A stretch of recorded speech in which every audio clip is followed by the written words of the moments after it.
Olá, estamos de volta com o nosso Drops do Céu, gotas de luz sobre sua vida. Trazemos mensagens de fé, inspiração e encorajamento para que você conheça Deus, saiba quem Ele é e faz e humildemente procure ter um relacionamento simples, mas profundo com Ele. Estamos na série Orações e Preces na Bíblia. Este será o episódio de número 11. No episódio 10, tratamos do assunto preces que são gemidos. Não deixe de assistir. Neste episódio de hoje, trataremos de um assunto interessante que, como vocês estão vendo, é uma sequência e nós chegamos agora no livro de Êxodo, na conversa que Deus teve com Moisés. O tema de hoje é o chamado. Então, bora lá. No episódio 1, queridos, dessa série, nós vimos como no Éden, Adão e Eva gozavam de uma intimidade tão preciosa com Deus que as suas orações não eram mais do que conversas, diálogos com Ele. É tudo que nós sonhamos, tudo que nós queríamos que acontecesse, né? E queremos. Agora, Deus atrai Moisés para o Monte Sinai, com aquele arbusto que não se queimava, e nem se consumia, para convocá-lo para ser seu instrumento de livramento para o seu povo que estava escravizado no Egito. Está no livro de Êxodo, capítulo 3, a partir do verso 4. Quando o Senhor viu Moisés se aproximar para observar melhor, Deus o chamou do meio do arbusto. Moisés, Moisés, aqui estou, respondeu ele. Começou o diálogo. Não se aproxime mais. O Senhor o advertiu. Tire as sandálias, pois você está pisando em terra santa. Eu sou o Deus de teu pai, o Deus de Abraão, Deus de Isaque e de Jacó. Quando Moisés ouviu isso, cobriu o rosto e teve medo de olhar para Deus. Então o Senhor lhe disse: tenho visto a opressão do meu povo no Egito e ouvido o seu clamor por causa dos seus capatazes. Sei bem quanto eles têm sofrido. Por isso, desci para libertá-los do poder dos egípcios e levá-los do Egito a uma terra fértil e espaçosa. É uma terra que produz leite e mel com fartura, onde lá habitam hoje os canadeus, hititas, amorreus, ferezeus, heveus e jebuseus. O clamor do povo de Israel e a crueldade dos egípcios chegou até os meus ouvidos. Vá agora, pois eu o envio a Faraó para tirar o meu povo, Israel, do Egito. Tudo bem, queridos? Neste diálogo, Moisés fala com Deus e Deus se apresenta a ele. Deus fala da sua compaixão pelo seu povo, do seu pacto com Abraão e seus descendentes, do lugar para o qual os levaria e, sem mais demora, o convoca para uma missão. Muito legal, super. Deus revelando-se a Moisés de maneira abrangente, convocando com ordem expressa e clara. Por quê? Baseado naquilo que o Senhor Deus estava ouvindo. Ou seja, na relação, no diálogo, na conversa, na oração de Moisés com Deus e a conversa de Deus para com Moisés, Deus cita que outros estavam orando a ele e necessitavam de ajuda, de livramento. Foi muito claro, não é? E aí você está pensando uma coisa que eu também pensei. Se Deus fosse tão claro assim com a gente, não é verdade? Se o plano dele fosse revelado de maneira tão direta e que nós pudéssemos entender de uma maneira tão clara e objetiva. Há pessoas, queridos, que passam a vida inteira tentando entender qual o seu chamado, tentando ouvir a voz de Deus, qual o seu destino, qual o seu ministério, qual a sua unção, qual a sua tarefa, qual o seu propósito. Para uns, Deus se manifesta mais claramente. Para outros, como eu tenho que procurá-lo, identificá-lo, reconhecê-lo ao longo dos caminhos da minha jornada.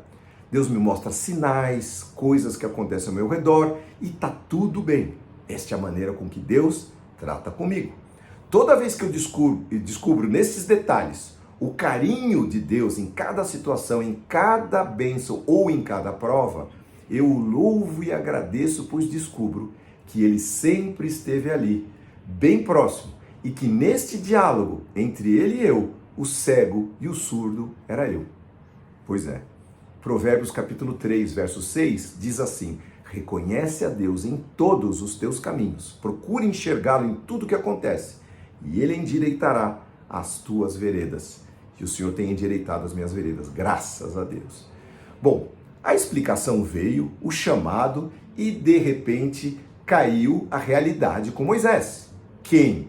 Eu? Eu ir lá no Egito? Certeza que eu não tenho essa condição e não sou eu o cara para essa tarefa. E aí Moisés começou a parte de lamentações de Moisés.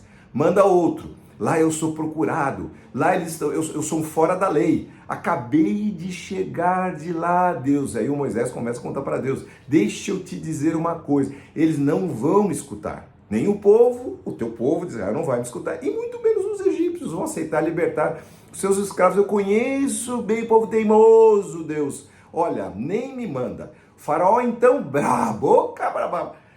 O diálogo então passou a ser lamento, desculpas e fuga.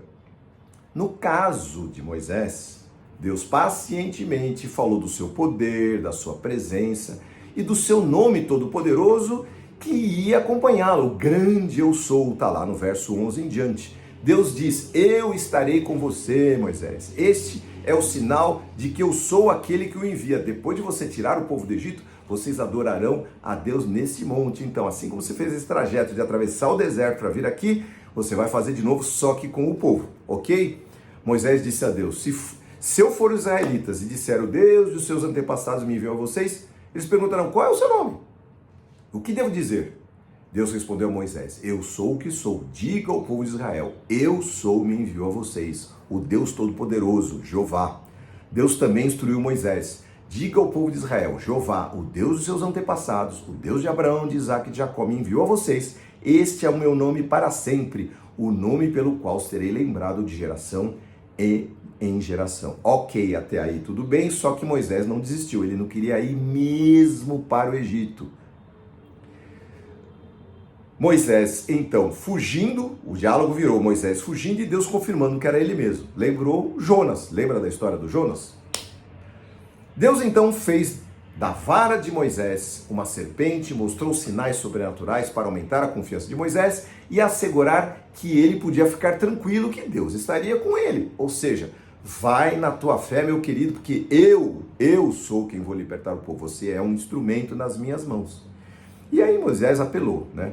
Ele alegou que não sabia falar direito, que portanto não era ele. Aí a partir do verso 10, Moisés disse ao Senhor, ó Senhor, eu não tenho facilidade para falar, nem antes, nem agora, como falaste ao teu servo.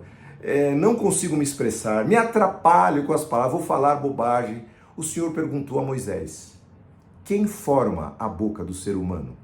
Quem torna o homem mudo ou surdo? Quem o torna cego ou o faz ver? Por acaso não sou eu, Senhor? Agora vá, eu estarei com você quando falar e o instruirei a respeito do que deve dizer. Por favor, Senhor, suplicou Moisés, envia qualquer outra pessoa. Olha o diálogo, que coisa interessante. E aí, Deus, muito bonzinho nessa hora, disse, tá bom, Moisés, você vai, leve Arão com você, e ele vai falar o que você não consegue falar. Mas agora vá. Não espere mais, não há mais tempo. As pessoas, meus queridos, meu povo, meus filhos estão sucumbindo, morrendo escravizados. Confia em mim e vai dar certo. Eu te chamei, eu te convoquei, agora vá. Querido, você já foi chamado por Deus para algum lugar, para falar da parte dele para alguma pessoa? Às vezes no ônibus, pessoas estão caladas, acontece alguma coisa e ali é aquele momento de se expressar. Às vezes na família, estão todos reunidos ali, acontece algo e é o momento de você falar da parte de Deus. Ou em outras situações, às vezes nós estamos orando a Deus pelos nossos problemas, assim como Moisés devia estar fazendo, e o Senhor responde, cuide dos problemas dos outros. Vou contar uma história que aconteceu comigo. Certa vez, fui destacado pela minha igreja, minha organização, para dirigir um trabalho no interior de São Paulo, 150 quilômetros daqui. Todas as vezes, todas as semanas, durante quase 2 anos, eu deixava minha família para ir para lá. A Sidoca, por sua vez, colaborava com um trabalho de crianças em São Paulo, que evangelizava as crianças, mas não atendia adequadamente os pais na formação da palavra de Deus, embora o trabalho edificasse os pais também, mas não havia uma classe de escola dominical, era no domingo.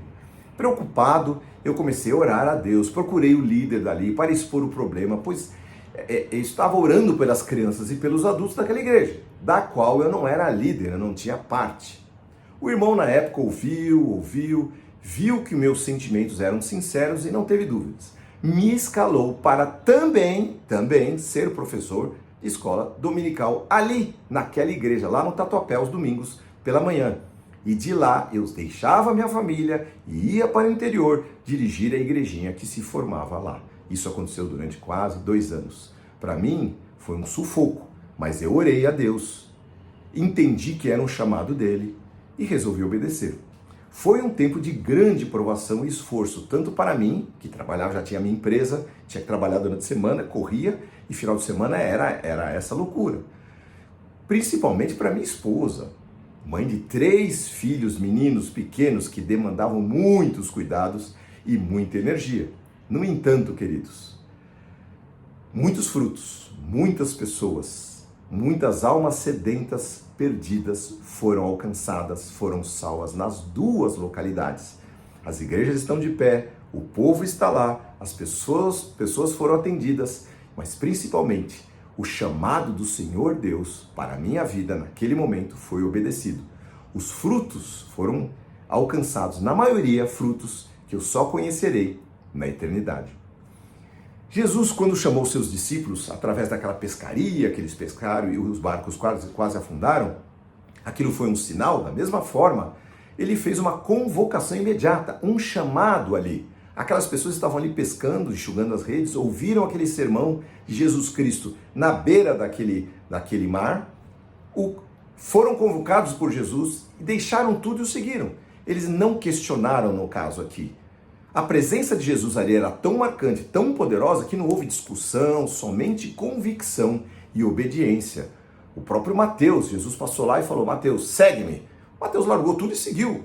Esse comando, essa soberania de Deus, ela é impressionante. Às vezes Deus se refere a um povo, a uma necessidade, fala ao nosso coração e nós largamos tudo. E a nossa oração, nosso pedido, a nossa necessidade, ela passa a ser menor do que o chamado do Senhor, porque o chamado do Senhor é o que interessa. Moisés, queridos, foi olhar um arbusto e foi enviado para livrar um povo. Vocês sabem o tamanho do povo? A palavra de Deus diz 600 mil homens saíram do Egito, atravessaram o mar vermelho a pé enxuto. 600 mil homens, fora mulheres e crianças. Número calculado em torno de 3 milhões de pessoas. O Moisésinho do arbusto que pegava fogo, que foi enviado por Deus, ele foi instrumento para libertar da escravidão 3 milhões de pessoas. Uau! Queridos, Deus ouve o clamor dos encarcerados e escravizados. Ele ouve a nossa oração também. Mas esses que estão encarcerados, escravizados pelo pecado e pelo engano, muitas vezes nos diálogos maravilhosos em oração, nos quais estamos pedindo e suplicando pelos nossos problemas e dores, ele nos convoca para irmos por todo o mundo pregando o Evangelho. Jesus contou a parábola do semeador, eu só estou contextualizando, e vocês lembram que caiu semente em terra firme, caiu semente em pedregulhos e caiu semente entre os espinhos. Essas sementes que caíram entre os espinhos cresceram e sufocaram aquela sementinha, aquela plantinha que tinha nascido da sementinha, e ela não pôde produzir muito fruto. E o Senhor me fala: não permita que as distrações desse mundo sejam empecilhos, impedimentos para que o chamado de Deus para as suas vidas se concretize em obras, em louvor e salvação para muitas pessoas. E eu queria encerrar essa palavra, queridos, contando a história da minha tia. Minha tia, irmã da minha mãe, uma mulher de Deus, as 2 já partiram, estão na glória. Esta mulher era uma mulher muito simples, mas uma mulher de oração. Ela era muito temente a Deus. Certo dia, escuta essa, foi ao ponto de ônibus para ir à igreja. O seu ônibus era o 7, os números aqui são fictícios. O seu ônibus era o 7 para ir à igreja, que ela saiu de casa para ir à noite. Mas só o 15 passava na rua. O 15 levava para outra igreja, ela sabia. Veio um 15, depois outro 15, mais outro 15 e depois mais outro. E ela na hora falou: peraí, E ela decidiu que se passasse mais um 15 e nem um 7, o Senhor a estava levando para aquela direção. Veio o 15. Ela desceu no ponto, atravessou a passarela da 23 de maio e viu uma pessoa ali em cima daquela passarela parada olhando o trânsito passar lá embaixo. Dirigiu-se a pé, caminhando para a igreja, e Deus falou em seu coração: volte lá, pregue para aquele homem. E ela disse: é da minha cabeça. Aí ela repreendeu a voz, que a chamou e continuou. Mas o diálogo do Senhor Deus, às vezes, ele traz um sentimento no coração. E aquele sentimento veio e começou a latejar em seu coração, até que ela voltasse lá, muito a contragosto, porque ela era super tímida. E chegando lá, foi para aquele homem e disse: da parte de Deus eu estou aqui, para te dizer que Ele te ama e que Ele me destacou, me chamou para vir falar do amor de Deus para você. Ela não soube dizer, quando ela me contou esse caso, quais palavras ela proferiu, os argumentos que ela usou, mas aquele homem desabou a chorar feito criança e tirou do seu bolso uma carta que mostrou para ela, era uma carta de suicídio. Aquele homem ia pular lá da passarela da 23 de maio, naquela avenida, e ia dar cabo da sua vida. Desenganado, o Espírito Santo ouviu a oração daquele coração, convocou a sua serva para a obra de resgate e salvação.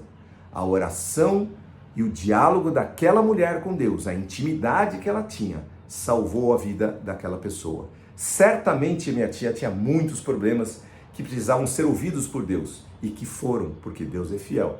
Mas Deus a convocou e ela, obediente, atendeu ao chamado para salvar aquela pessoa. Queridos, a oração, que é um diálogo e uma intimidade com Deus, pode nos levar a chamados que trarão grande bênção, tanto para nós, quanto para corações sedentos. Vamos orar. Senhor nosso Deus, muito obrigado, Senhor, porque quando nós oramos a Ti, falamos da terra para o céu e Tu falas do céu para a terra. Tu estás em nós, Tu estás ao nosso redor e os Teus ouvidos abertos às nossas orações, mas os Teus ouvidos estão abertos a orações de corações que estão perdidos, desesperados. E o Senhor conta com cada um de nós para sermos resposta de oração para aqueles que se perdem. Senhor, dá-nos a sensibilidade, Senhor, para que quando formos chamados, convocados, nós não façamos como Moisés, fiquemos desfiando ladainhas e desculpas, mas que possamos sim, Senhor, obedecer o Teu chamado e sermos, Senhor, aqui neste mundo que está perdido e sendo destruído, consumido, estamos no fim dos tempos. Que possamos ser resposta de oração, Senhor, possamos ser instrumentos nas Tuas mãos, filhos fiéis que cumprem o Teu propósito, o Teu exército aqui que vai para a batalha. Senhor, eis-nos aqui, convoca-nos sim, Senhor, nós queremos ser usados por Ti, porque o Senhor um dia nos amou e nos chamou e nos resgatou, e outro que poderia estar cuidando da sua própria vida, olhou para nós e trouxe a Tua palavra ao nosso coração. Queremos ser assim, Senhor, também, este testemunho, Senhor, vivo, Senhor, que anda por esse mundo, levando salvação da Tua parte a todos os que ouvem. Pai, fala no coração destes que estão ouvindo esta palavra e que este chamado fique nos seus corações e que eles estejam ligados para cumprir o Teu propósito em todo o tempo, em nome de Jesus. Amém. Amém, queridos. Essa palavra que o Senhor preparou para hoje, que Deus abençoe a sua vida, que você seja ligado, antenado, sintonizado nas coisas de Deus, para cumprir o seu propósito aqui nesta terra, em nome de Jesus. E novamente, se inscreva no nosso canal, curta, por favor, aí, mande a sua mensagem e você vai receber uma palavra de Deus para a sua vida, em nome de Jesus. Amém.